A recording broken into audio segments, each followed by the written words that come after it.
Mandilim, masukal, tahimik at mapanganib. Ito ang mga katangian ng isang gubat na mapangalaw. At dito rin magsisimula ang kwento ng matamis na pag-iibigan nila Florante at Laura. Sa gitna ng gubat, may isang lalaking nakatali sa puno na animoy binugbog ng paulit-ulit at hinahabol ang kanyang hininga. Ang pangalan niya ay Florante. Habang nakatali sa puno, sinasabi niya ang kanyang mga nakaraan at isa na rito ang Albania. Isang kaharian kung saan siya'y isinilang na ngayon nanganganib.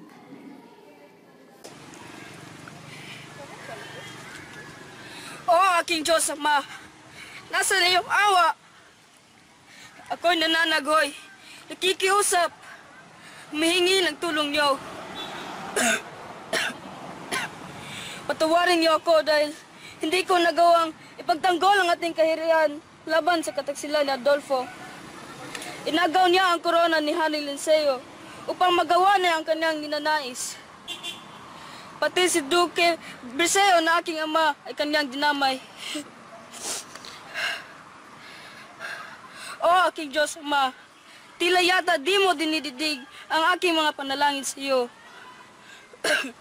Hindi ko tuloy maalis sa aking isipan na ayaw mo na ako tulungan. Papaano na ako? Sino aking malalapitan at magagapitan kung ang Diyos mismo ay ayaw na akong tulungan? Paalam na, Albania, aking sinilangan. Tawarin mo na lang ako dahil hindi kita naipagtanggol.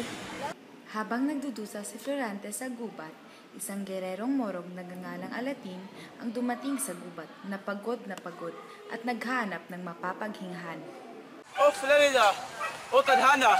Bakit mo kinukuha yung minamahal ko? Tulong! Saan yun? Habang tumatakbo, ay nahawi niya ang mga sagabal sa pamamagitan ng kanyang kalis. Nang makita niyang nakagapos, ay napansin niyang may nakapalibot ditong 2 leon. Siya ay naghanda at nilusob ang mga leon. Pagkatapos niyang mapatay ang 2 leon, ay pinakawalan niya si Florante. Paano nakita ko ng taong ito?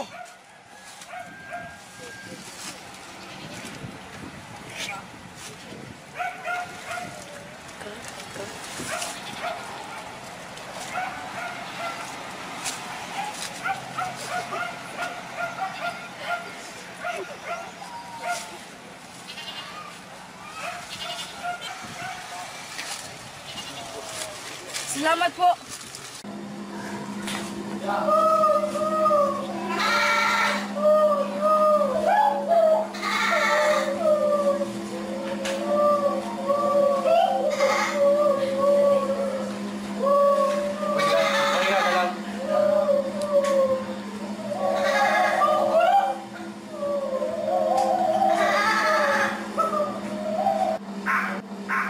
Hindi nagpansinan ng dalawa, ngunit isinama ni Aladdin si Florante sa kanyang pagpapahingahan at doon sila nagpalipas ng gabi. Pagdating ng umaga, ay napansin ni Aladdin na malakas na si Florante, kaya ito'y kanyang niyakap.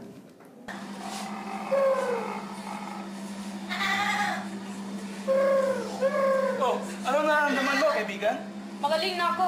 Salamat nga pala sa tulong mo. Paano ka napunta doon? Nabugbog ako ng mga kawal ni Adolfo. Mabuti na, nakita kita, kundi matay ka sana. Oo nga eh. Salamat, kaibigan. Sino si Adolfo? Bakit ka binumbog ng mga kawan niya? Mahaba ang istorya. Pero simula ito na Nagkwento si Florante ng kanyang naging buhay. Kinikitaan daw siya mula ng pagkabata ng makatangiang pamaharlika. Isinalaysay niya kung paano muntik nang madagit siya ng isang buwetre, kung hindi lamang napana ito ng kanyang pinsang si Menalito, na taga-Epiro. Pinangkit din niya ang paghatid ng isang ibong arkon sa kanyang dibdib ng isang kupidong diamante. Ipinadala siya sa Atenas upang doon ay mag-aral. Dito ay nadatngan niya si Adolfo, anak ng Conde Sileno na taga-Albania din, na hinahangaan ng mga guro at mga kamag-aral dahil sa katalinuhan niya at pagkauliran sa pagkilos at pananalita. Ngunit sa loob ng 6 na taong masugid na pag-aaral, Nadaig ni Florante sa Adolfo sa karunungan at kagalingan. Kinasuklaman ni Adolfo ang mga tagumpay ni Florante, kaya nga sa isang dulang itinanghal, sa halip na sundin ang hinihingi ng papel, tinutuhanan niyang saksakin si Florante. Mabuti na lamang at nailigtas siya ni Menandro, pamangkin ng kanyang gurong si Antenor. Kinabukasan din ay pinauwi sa Adolfo sa Albania. Namalagi pa ng 1 taon si Florante sa Atenas. Samantala, nakatanggap siya ng masamang balita mula sa kanyang ama.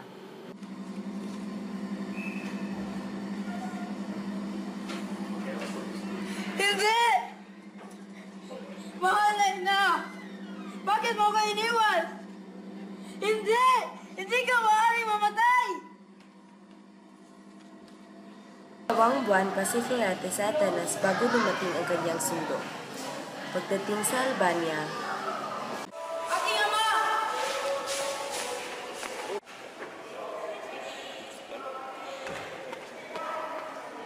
Magandang araw po. Humihingi ng tulong ang Crotona dahil sa pananakop ni General Osmali. Asahin niyo ang aming tulong. Florante, pupunta tayo kang Haring Liceo. Opo.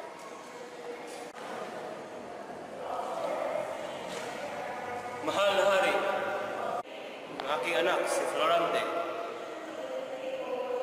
Ang binata sa aking panaginip, siya ang papalit sa aking trono. Pasamantalang pamunuan mo ang hukbong patungo sa Crotona. Tulungan mo ang iyong ninuno doon at makamit ang karangalan. Nabalitaan ko kay Atenor, nagpamalas ka ng iyong kasayan sa Atenas. Walang pagdududa na iyong namana ang katangian na iyong ama. Salamat po sa pupuri. Ginawa ko lang po ang nararapat. Ito ang karayan ko. Ikaw na manguna sa sunod na trono. Maaari ko po bang malaman kung ano ang pangalan ng magandang binibining iyon? Siya nga palang anak ko na si Laura. Iiwan mo na lang kayo kasi mag-uusap muna kami ng iyong ama.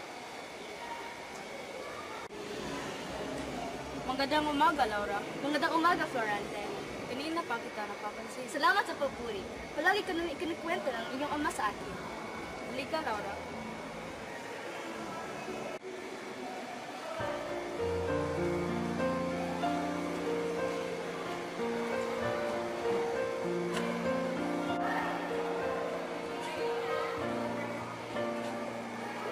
Paalam na, Laura. Mag-iingat ka, Florante. Pangako mo sa akin na babalik ka.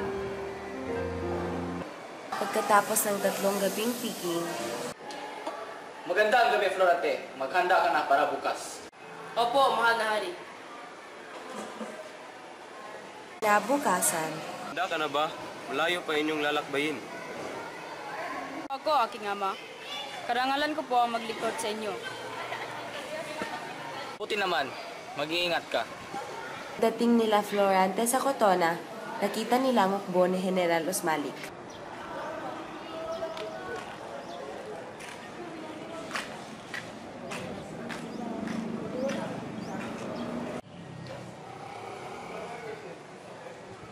Sugod! Sugod!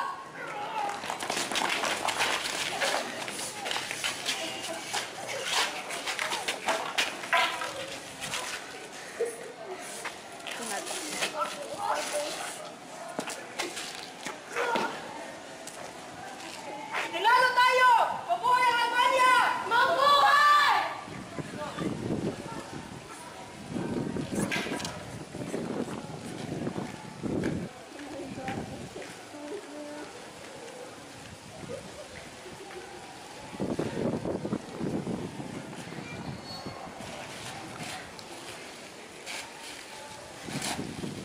Nasaan ang kalaban?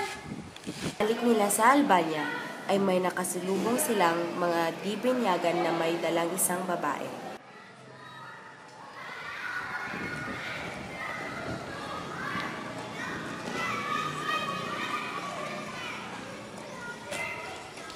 Sino kayo at bakit kayo narito? Kami ay taga-Albania. Pakawalan niyo ang babaeng yan.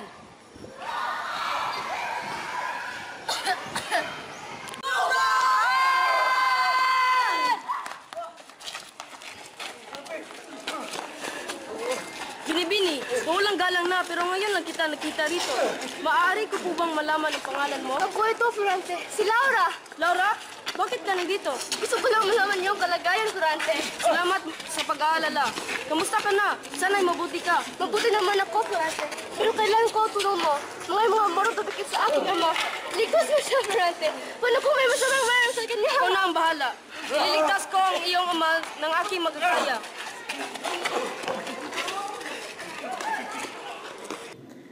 Makalipas ang ilang linggo,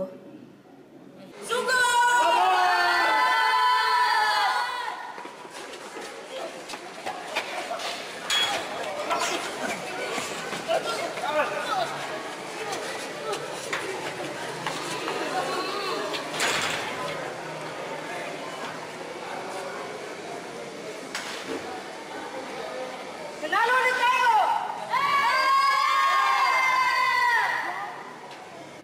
matapos noon ay bumalik na ang lahat sa Albania. Salamat at nakarating ka. Ginawa ko lang po ang aking tutulong. Ngunit, kailangan mo pumunta sa Etolia para labanan ang mga Turko. Mag-iingat ka. Pupunta po kami agad.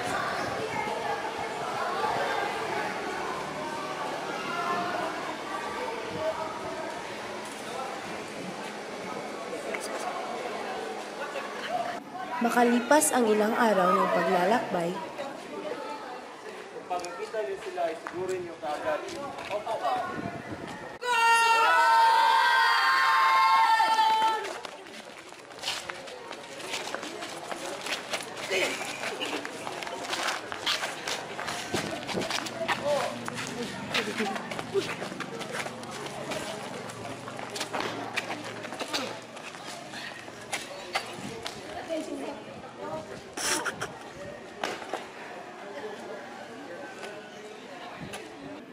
makalipas ang ilang araw, Florante, dala ko pa isang sulat galing niya kasi. Maraming salamat. Maaari ka ng lumis.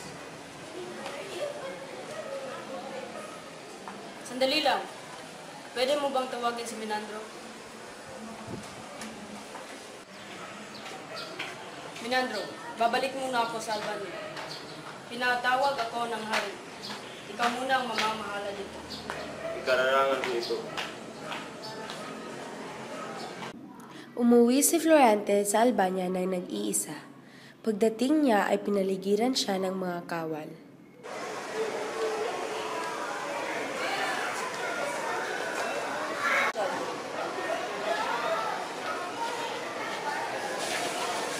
Anong ibig sabihin nito? Huwag sa amin kung ayaw mong saktan. Kamusta ka na, Florante? Matagal na tayong hindi nagkakausap. Kantahan mo naman ako.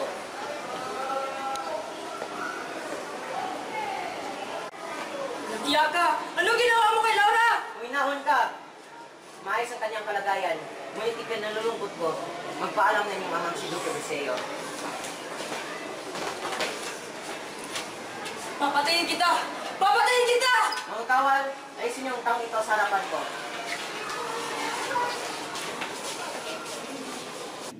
At doon nagwakas ang pagsasalaysay ng buhay ni Florante.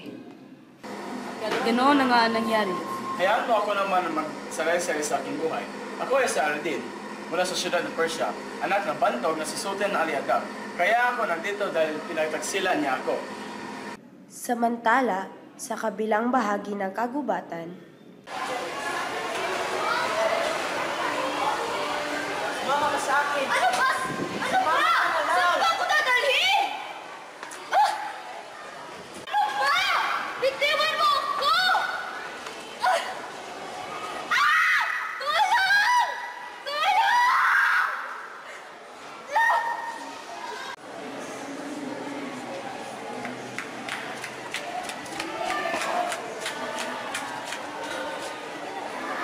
Opo, ano ba nangyari sa'yo? Rodolfo, malapit ako. Malapit ako. Okay lang yan, matapos lang lahat. Ha? Nakarinig ka ba ng mga nagsasalita? Oo, halika, hanapin natin kung saan ka nagpupunta. Tara.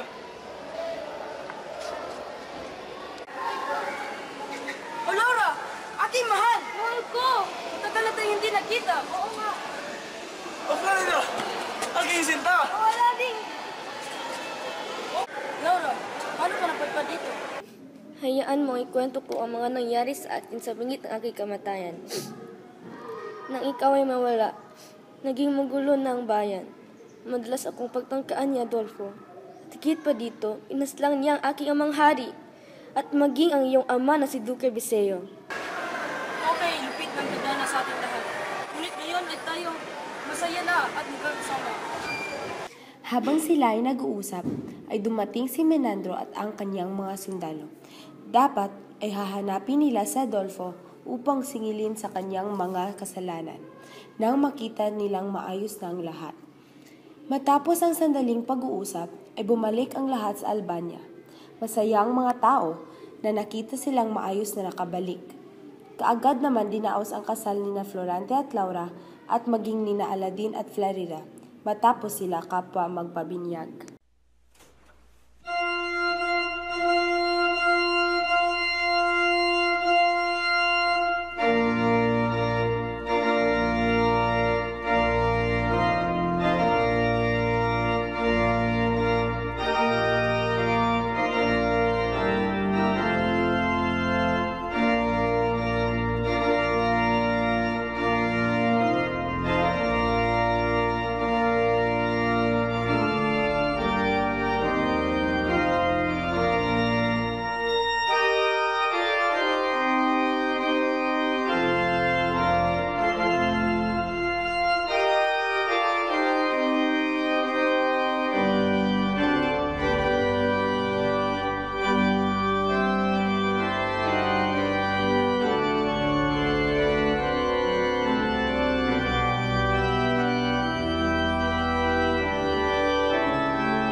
sa pagkamatay ni Haring Linceo at Tuki Briseyo ay pinalitan sila ni Florante.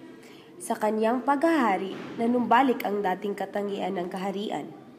Na mauli ang kapayapaan, umunlad muli at bumalik rin sa dati ang mga tao.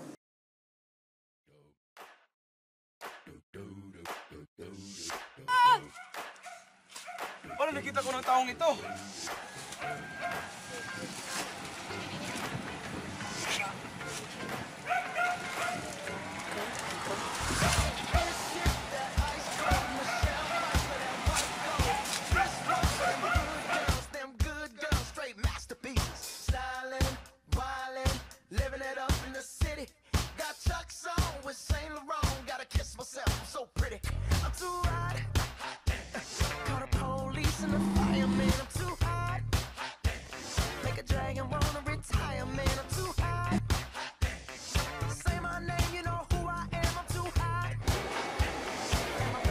Magandang umaga, Laura. Magandang umaga din, Florante. Kanina pa kita nakapagsalita. Salamat, Florante. Salamat sa pagpuri. Parang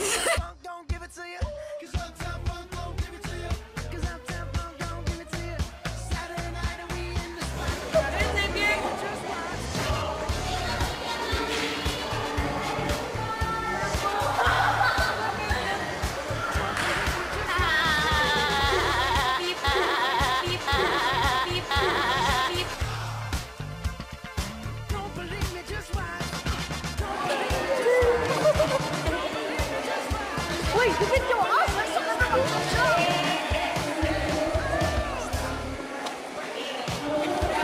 Put some nigga in it, take a sip, sign the check. Julio, get the stretch. Right to Harlem, Hollywood.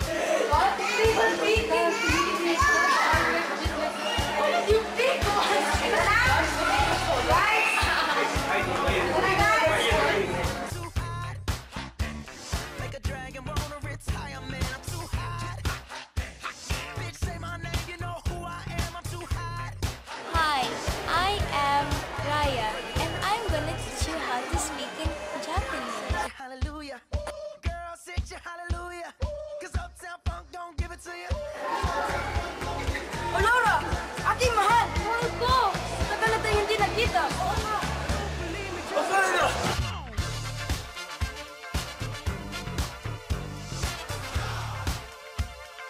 Don't believe me, just watch.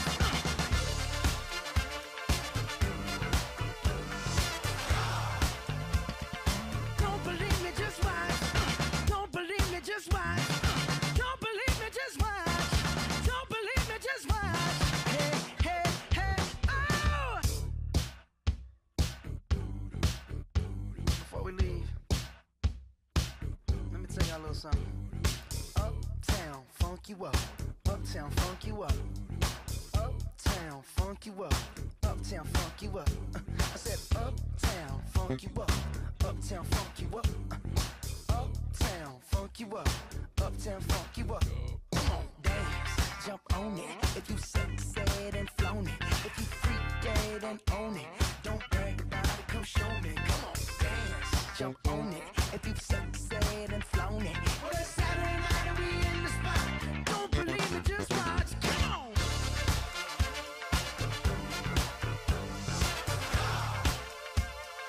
Don't believe me, just watch.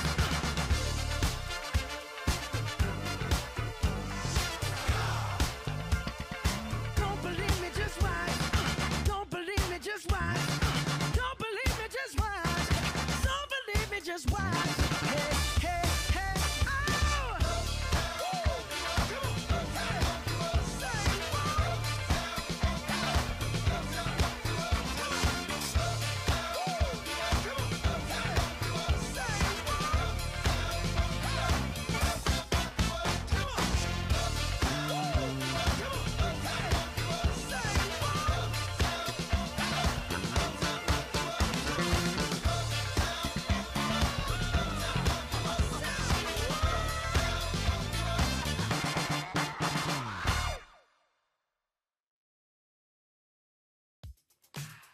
It's too hard to sleep.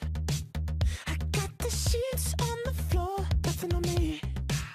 And I can't take it no more, it's 100 degrees. I got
open the door.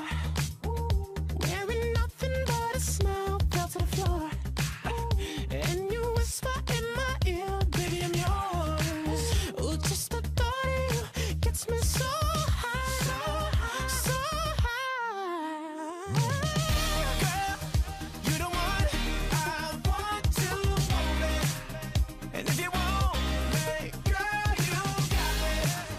There's nothing I know I wouldn't do just to get up next to you. Girl, you the one I want to hold it. And if you want me, girl, you got me. There's nothing I know I wouldn't do just to get up next to you. Just to get up next to you. Just the thought of you